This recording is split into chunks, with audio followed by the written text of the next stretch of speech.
IIT Hyderabad ఆవిష్కరణలకు కేంద్ర బిందువు అని తెలంగాణ డిప్యూటీ సీఎం బట్టి విక్రమార్క అన్నారు. ఐఐటి హైదరాబాద్ ఒక విద్యా సంస్థ కాదన్న ఆయన అద్భుతమైన పనితీరుకు చిరునామా అని ప్రశంసించారు. ఇది అందరి కలల కర్మాగారంగా నిలుస్తుందన్నారు.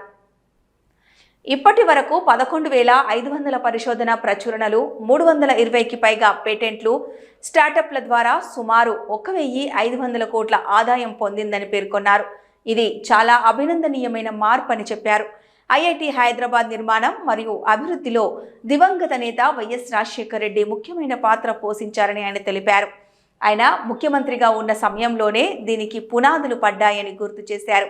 సంగారెడ్డిలోని ఐఐటి హైదరాబాద్ క్యాంపస్లో Australia, India critical mineral research hub వర్క్షాప్ను డిప్యూటీ సీఎం బట్టి విక్రమార్క ప్రారంభించారు. ఈ సందర్భంగా మాట్లాడుతూ దేశ పురోగతిలో ఐఐటీల పాత్ర కీలకమని చెప్పారు. ఐఐటీలు విద్యా సంస్థలు మాత్రమే కాదన్న ఆయన దేశ నిర్మాణానికి వేదికలుగా నిలుస్తాయని తెలిపారు. అంతేకాకుండా తెలంగాణ రాష్ట్రాన్ని గ్రీన్ హైడ్రోజన్ హబ్గా తీర్చిదిద్దుతామని అన్నారు.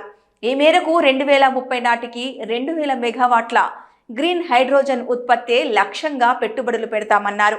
అదేవిధంగా ఫ్లోటింగ్ సోలార్పై కూడా పెట్టుబడులు పెడతామని తెలిపారు.